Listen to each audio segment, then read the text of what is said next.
Okay. So hi AfterBuzzers, Kim Davey here live from the Pennyworth carpet, and here I am tonight with Sarah Withers, who's actually been on AfterBuzz before. Sarah, which shows have you been on for us?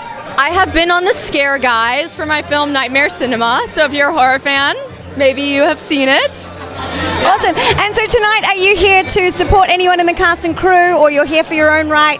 What brings you here? Well, I'm here to support myself, but I'm also here to support the cast. I don't know anybody, but who knows? Hopefully that'll change. I'm just here to give good energy, and I'm really excited to see what's in store.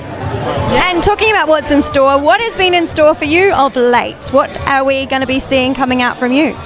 So a couple weeks ago, my film Nightmare Cinema came out with Mickey Rourke, so stay tuned for that.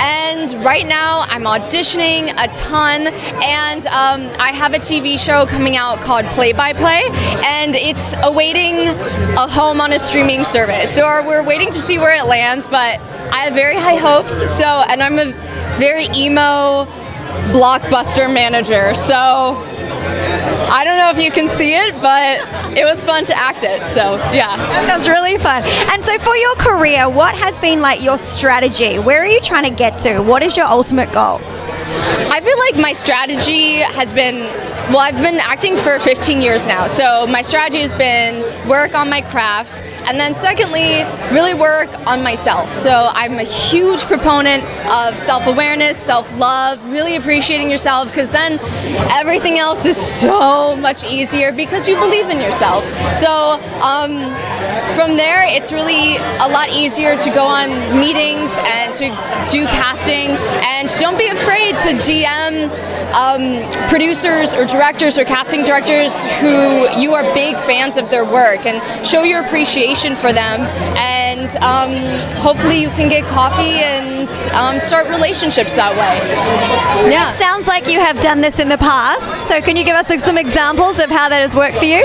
Yes, so on Instagram I've DM'd, I don't know if I should say, just so the poor guy doesn't get like flooded with DMs, but I DM'd a director. I had seen him at a panel, and I was a fan of his show, and he's a director, producer on it, and I let him know that I really appreciated what he'd done, and I was wondering if I could get coffee with him and ask him more questions about what he does, and we ended up having an amazing meeting, and I got called in for a huge role in the 3rd season. So, but you know, always leading with like authenticity and not being weird or, you know, anything like that. So respecting the other person for what they do is the main thing, I think. Yeah. That's great advice. And so I love the way you're talking about self-love is the key to life, because then it'll make everything else easier. So what would you be your top 3 tips for ways to look after yourself? Okay. I love therapy. I think everyone should go to therapy if you can. My second biggest tip would be meditating, and there's different meditations you can do for self-love. And then thirdly, I love mantras. So mantras that can help you feel good about you, like a personal favorite of mine is saying, I am deeply fulfilled with who I am, and just keep saying that. And like anytime you remember, say it out loud or say it in your head, and it starts to really make a difference. It's maybe not overnight, but over time, the things you say to yourself really have an impact on your self-esteem. Yeah. So incredibly true, incredible advice. So thank you so much. Have a beautiful evening. It's lovely to meet you. Thank you for having me. Thanks.